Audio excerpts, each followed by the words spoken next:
Hello, this is Dr. Mike, and I wanted to take just a few moments to discuss some things with you about this week's reading and work in considering the progressive or the populist movement through the progressive era in the latter part of the 1800s as we go into actually into the turn of the century. As we have talked about in your reading this week, the Gilded Age will be a very important part of the uptick of American industrialization and making us into the entity that we have become as a nation. The thing that I would like to highlight and talk just a little bit about are the changes that came to work and to the family. And in the world of work, things drastically changed. We have to realize that before mass production in the second part of the 1800s, that most goods were made in homes by families, and for instance, if you needed 50 shirts for your store, you would contract with a family to make those shirts, and of course, the quality would have been really good, and they would have made them at home and would have produced them and brought them to your store for sale. With the advent of mass production, things moved from a family-owned business inside the factories. And as you look at this, it was much more about the controlling the worker than it was the increase in quality. As you went to work in a factory for the first time, you clocked in the morning and clocked out in the evening, and from 8 a.m. in the morning until whatever time you were allowed to leave in the afternoon or the evening, you belonged to the person who owned the factory. The bell, your life came to be regulated by bells and whistles, and you were given breaks and things accordingly. Many of the cotton mills of the era would not have had breaks. You would have someone who actually pushed a cart through the mill, sold you a sandwich, or you brought one from home. You ate your lunch while you ran your machines. And if you needed to go to the restroom, there were spare hands that would rotate, allow people to get off the floor to go to the restroom or maybe go to smoke or whatever. But the world of the worker drastically changed in the 1800s to become much more regimented. So there were work days and there were a few off days. Usually it was just Sunday. During the height of the Industrial Revolution, people were working 6 days a week, 10, 12 hours a day, just to keep up with production demands.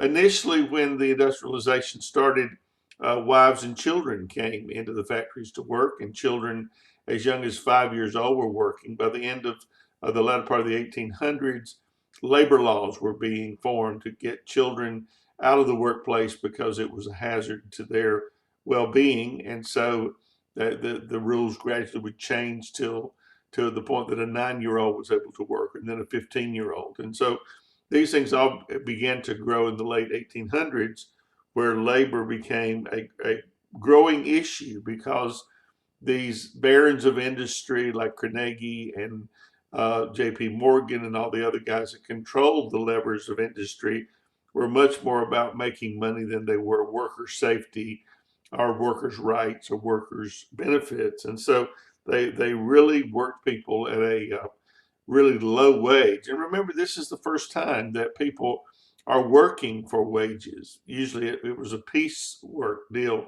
With the 50 shirts, you struck a deal with the manufacturer at home, and so he made those for X amount of money, and it was very, very unpredictable. He did not know when he would get the next job or whatever. With the wage earning capabilities of the 1800s, the initial improvement was that you got a weekly paycheck, so you could count on what you were going to make each week, and so that was a step up for most of those involved in the labor force. But it was about controlling the worker, and the as mass production increased, actually the quality of goods would decrease. Mass produced goods were not as good as those that were made at home. Clothing is an interesting example of that. And before 1880, say, if you wanted a new garment, you went to a seamstress and they made that garment to fit you exactly. There were no such things as yard sales to get rid of old clothing. In fact, their clothing was so expensive that there was very little clothing. before mass production because it was so expensive. It was made to fit you particularly. And so when mass production came about, there was a standardization of sizing. And so you bought things that really did not fit, but they were cheaper than the ones that were made to fit you exactly. And so people began to change with that. One of the interesting rebellions of the late 1800s would have been a rebellion mostly by women who resented the fact that you might buy a garment off of a rack in the new department stores, which are just arriving, that matched something else. God forbid that someone else had the same garment that you did, the same color, same dress style. So they gave up a great deal when it came to the particular nature of how we dress. The other thing is interesting about the rise of the department store. And you remember in the 1880s, you have such old standards as Sears, Macy's, J.C. Penney's. Those are very old companies that arose about this time. But the jobs in department stores were mainly jobs for men. Remember, women were well within the Victorian era and had to remain within their sphere of domesticity because their beauty was not allowed to be seen in public. It belonged to the husband. And so they didn't work public jobs of that kind. If women worked at all, it would have been in things like, being a nanny, being a cook, more domestic skills. But men considered jobs in these department stores to be a very good job. You got to dress up every day, wear a tie, wear a coat. You got to go to a very clean environment and work, which was quite a contrast to working in factories and places like that. So there were a lot of things that changed about the world of work, some for the better, some for the worse, of course, as we move into the 1800s, late 1800s. The other interesting thing is that men more and more became the wage earner, and this weekly paycheck now took away some of the few of the unknowns as to how we're going to survive and how we're going to make it, from week to week. And so there became these two spheres of between men and women. Women's sphere was the sphere of domesticity, and her job became more and more keeping the home, taking care of the children, meeting your husband at the door when he came home from the factory at the end of the day with his, bedroom shoes and a glass of something to drink or whatever.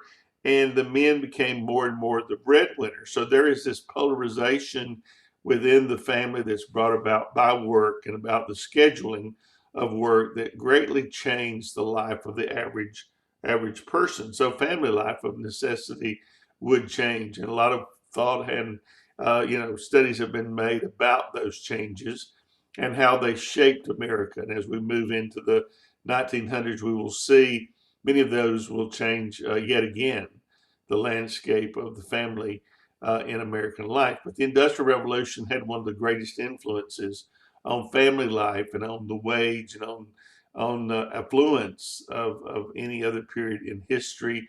The factory system and the urbanization saw these cycles develop where people working in factories, as their affluence increased, would move out of the cities, move into the suburbs. And so suburbs will become a big aspect of the domestic life in American cities. And of course, eventually factories will move out of the cities to be close to those people that have moved themselves. Racial discrimination will increase as well. Even in the suburbs, those things will continue on. So it's quite an interesting thing as you think about the reading this week, that you consider what a major change these events are making, not only on the fabric of the country, on industrialization, but also on the family life of the average American. Thank you.